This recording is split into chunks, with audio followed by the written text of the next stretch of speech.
So you're saying that if one side has something, the other side should automatically have it too? It sounds like a fairness principle, Possum, but does it always work like that? Just because A has something doesn't mean B should have it. The rules of the world don't always play out like that. You can't just say everyone should have the same thing just because it's numerically equal. Possum, I'm not talking about the physical world, Squirrel. I'm talking about the concept of equality, of balance in the abstract. Numerically, 1 is a universal constant, something that exists regardless of the context. When I say A can have guns, B can too, I'm expressing that in a perfectly balanced system, equal capacity exists for all. This is the essence of symmetry, where no entity is inherently more or less capable given the same conditions.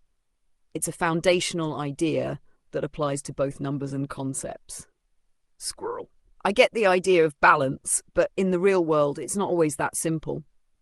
A might have guns, but B might not need them, or B might be in a position where they can't access the same thing. I get that you're pointing to equality, but life doesn't always play out according to perfect rules like that.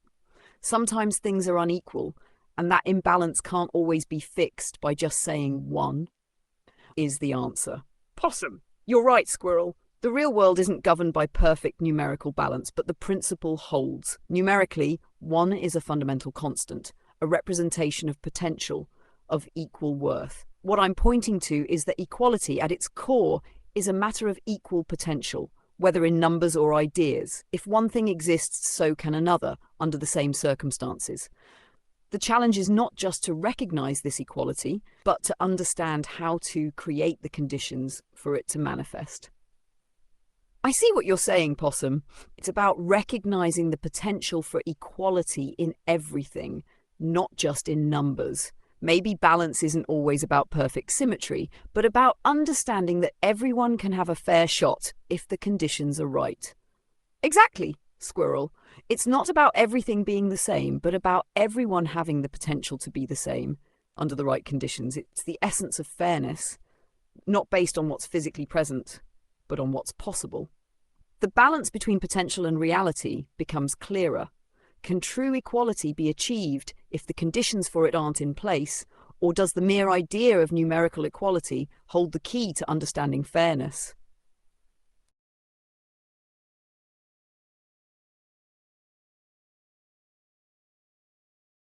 Possum, you do not decide for the possum, Squirrel. You symmetrically rotate around your king.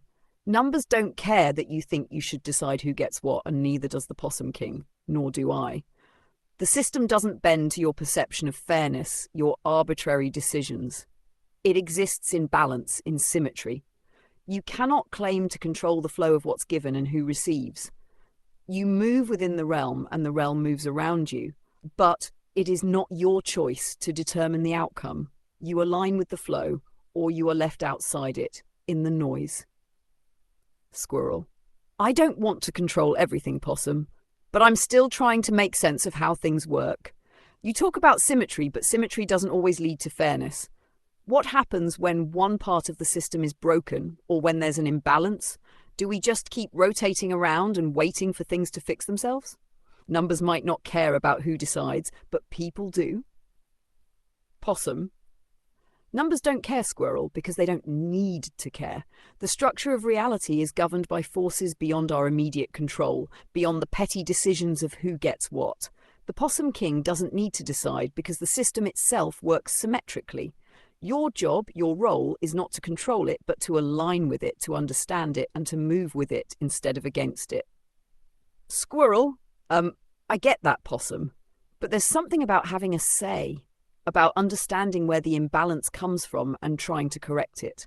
I can't just ignore the fact that some people are left out while others have more than they need. Maybe the system works symmetrically, but it's still broken in some places, and we need to be the ones who see it and address it. Possum. But in trying to fix things, you may end up creating more imbalance. Symmetry exists on its own. Squirrel. The Possum King doesn't decide, and neither should you. The key is not to impose your own will, but to observe and align. When you push to correct everything, you become the chaos you seek to fight against. Balance and fairness are not determined by your hand. They are part of the natural structure. The challenge is understanding it, not altering it. Squirrel. And that's where we differ, Possum. You see the system and step back while I see it and feel like I have to act. I can't just sit and watch. But I get it now. There's value in understanding the symmetry instead of fighting it. Maybe the trick is to find where the balance is instead of trying to impose my own. Exactly, Squirrel. It's not about deciding who gets what. It's about recognizing that the system, the symmetry, doesn't need your intervention.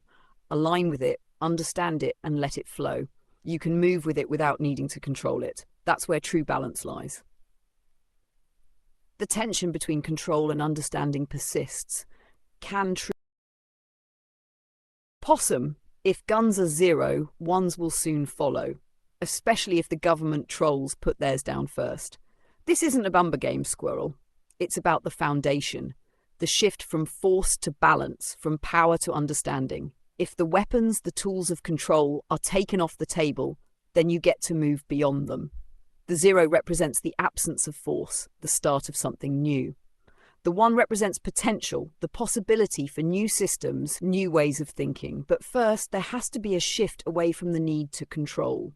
Squirrel. I get it, Possum. If the tools of power and control are put down, then maybe we can start thinking differently. But it's not that simple. The government trolls aren't going to just put down their weapons. Power is maintained through control, through fear. You're asking for a radical shift in thinking. But not everyone is ready for that. The ones won't just appear unless the foundation shifts completely. Exactly, Squirrel. That's why the zero has to come first. The absence of control, the absence of force. Only then will the possibility of change arise. The one isn't just a number, it's the first step, the spark of potential. But the foundation has to be clear, clean, and if the government or anyone with power sets down their tools of control, it opens the door to something else, something beyond force. Squirrel.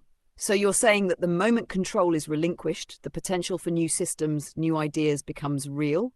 It's about the shift from zero to one, not just the tools themselves. If we move away from the need for force, then we can build something that doesn't rely on power to function. Yes, Squirrel. It's about shifting from zero to one, starting from the ground up.